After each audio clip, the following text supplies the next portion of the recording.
The data which is provided in this video is old but still relevant. Welcome back. Today we will discuss some massacres committed by Israeli army and terrorist organizations. The King David Hotel Massacre. This attack was carried out by the Irgun terrorist organization in year 1946. A total of 92 people consisting of Britons, Palestinians and Jews were killed and 45 seriously injured. Baldat al-Sheikh Massacre. In year 1947, 60 Palestinians, among them women, children and the elderly, lost their lives in sleep as a result of this attack, which was carried out by Zionist terrorists. The attack began at 2 a.m. and lasted for 4 hours. Yehida Massacre, year 1947, 13 dead. At Yehida, one of the first Zionist settlements, Zionist assailants dressed as British soldiers opened fire on Muslims.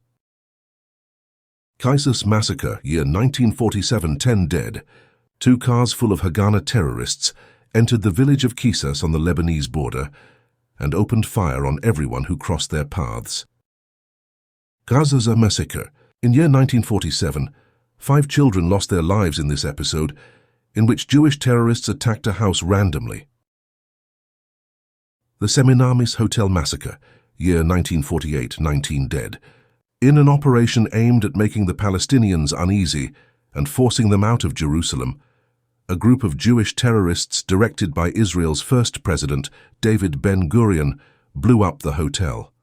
19 people were killed. Nasser al-Din Massacre. Year 1948, a group of Jewish terrorists dressed as Arab soldiers opened fire on those people who left their home to greet them. Only 40 people escaped the carnage, and the village was wiped off the map.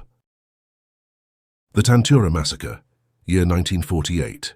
Tantura was the site of one of the biggest massacres of Muslims in 1948, according to Israeli historian Teddy Katz. 200 people were killed. The Damash Mosque Massacre, year 1948. Israeli 89th Commando Battalion, led by the future Minister of Defense Moshe Dayan, announced to the villagers that they would be safe only if they assembled at the mosque. However, the 100 Muslims who sought refuge there were slaughtered. The terrified residents of Lydda and Ramallah abandoned their lands. Approximately 60,000 Palestinians emigrated, and 350 more died en route due to hardships. Tuama Massacre in 1948, 100 people dead. A majority of those killed had assembled at the mosque for Friday prayers. Women were raped during the attack, and homes were dynamited with people inside them. Ahula Massacre. In 1948, Israeli soldiers forced 85 people into a house and then set it on fire. Afterwards, most of the terrified residents fled to Beirut. Of the 12,000 original residents of Haula, only 1,200 remained. Salah Massacre in year 1948, 105 people dead. After residents of the village were forced into the mosque, the people were fired upon until not a single person remained alive. Deir Yassin Massacre, 254 dead. This is one of the many such incidents and was carried out by the terrorist gang Irgun and Stern on the night of April 9, 1948. The Red Cross and United Nations investigations conducted at the scene showed that houses were set on fire and that all people trying to escape the flames were shot dead. During the attack, pregnant women were bayoneted in their abdomens while still alive. The victims' organs were mutilated, and even children were beaten and raped.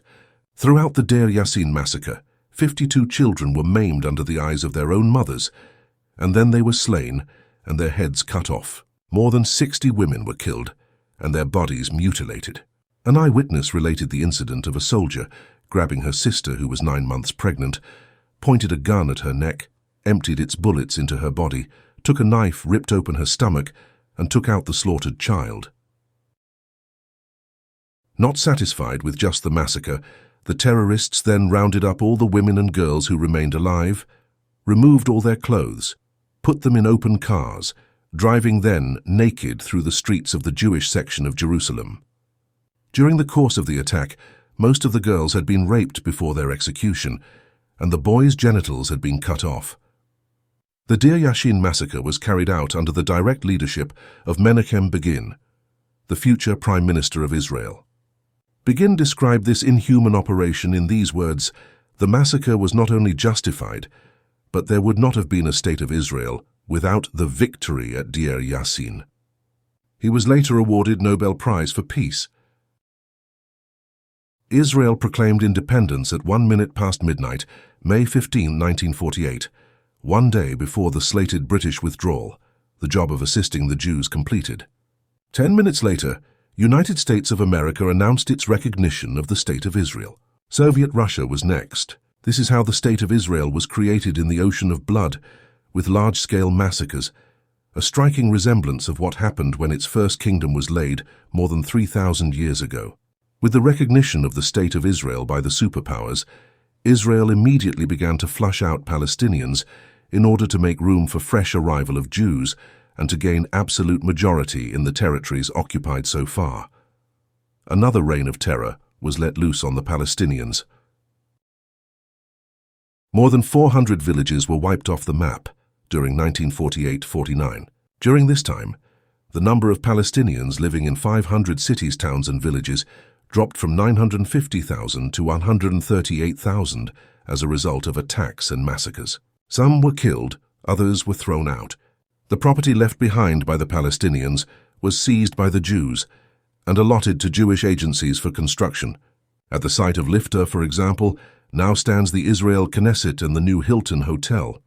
Moshe Dayan is reported by an Israeli newspaper, Haaretz, in April 4, 1969, as saying to the students of the Haifa Technical School in an address, "There is not a single Jewish village in this country that has not been built on the site of an Arab village."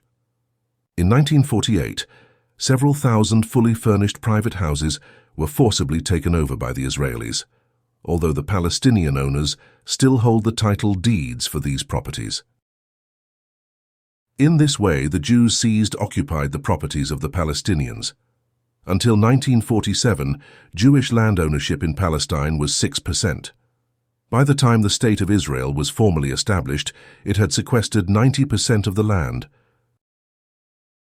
Approximately 850,000 Palestinians, who could not stand this oppression and cruelty, left their land and homes behind and settled in the West Bank, the Gaza Strip, and along the borders of Lebanon and Jordan. More than 1 million Palestinians still live in those refugee camps, while another 3.5 million live as refugees far away from their homeland. This is how the Jews paid back their benefactors, Palestinians, Muslims. Those who wanted to return to their homes were not allowed to do so, not even today. The UN mediator in Palestine, Count Volker Bernadotte, pleaded with the Israeli government to allow even some of the refugees, already suffering terrible conditions in makeshift camps, to return to their empty homes. Bernadotte wrote, "It would be an offense against the principles of elementary justice if these innocent victims of the conflict were denied the right to return to their homes while Jewish immigrants flow into Palestine and indeed, at least after the threat of permanent replacement of the Arab refugees."